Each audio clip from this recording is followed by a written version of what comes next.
Good morning, everyone. This is the first time in 5.5 years I've been late for work.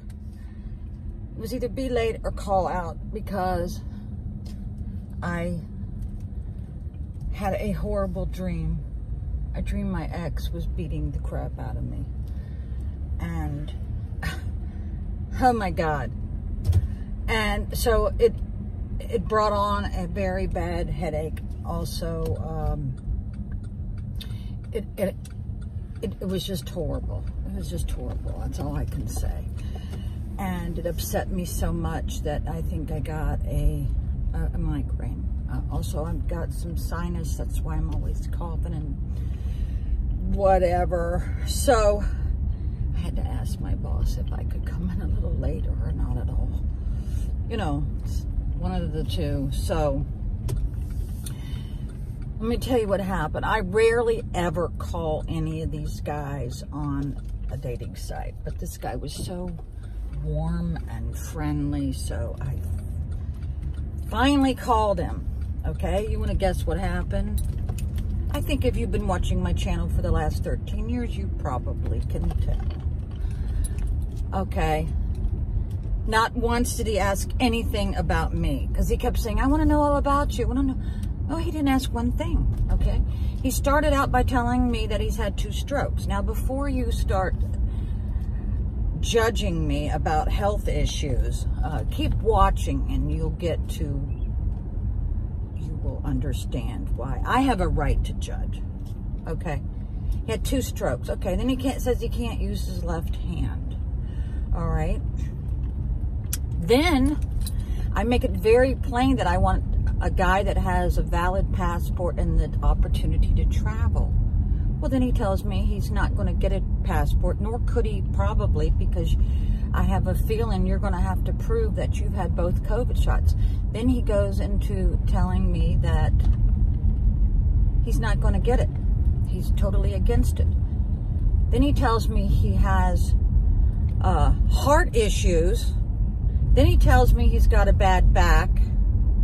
And I'm thinking, okay, when is he going to ask something about me?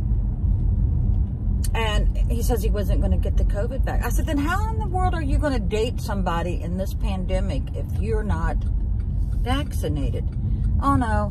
And I even said I don't want any religious fanatics. I don't want any, Bible thumpers. I don't want any political nutcases. Well, he started acting like he was one of those political nutcases. Okay.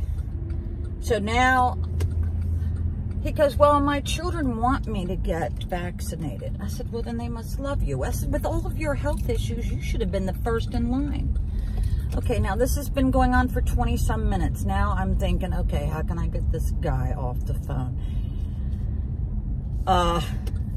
He says he wanted to travel all over the country in his RV. Well, his RV's been in the shop forever. Okay, it's a 20-year-old RV.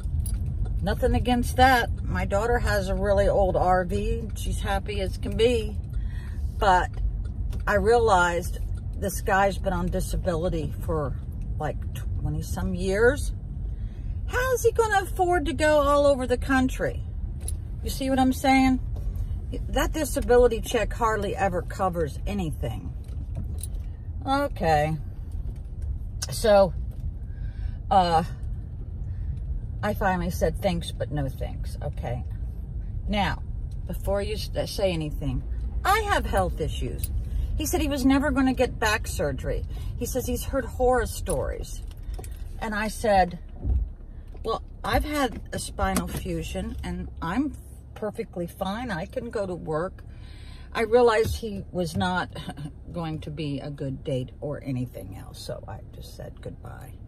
So please, people, don't finally get a number from a lady and talk about your health issues.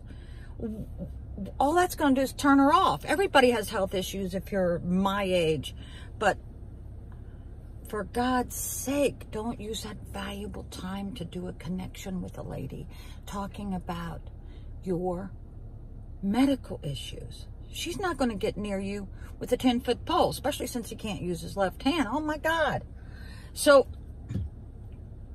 now I've had 2 hip replacements, but I don't spend that valuable time telling people all this stuff. You know, I once went on a date with a guy, we were eating refried beans, and he's talking about his colostomy bag. You see where I'm going with this, people. Don't do that. Don't do that.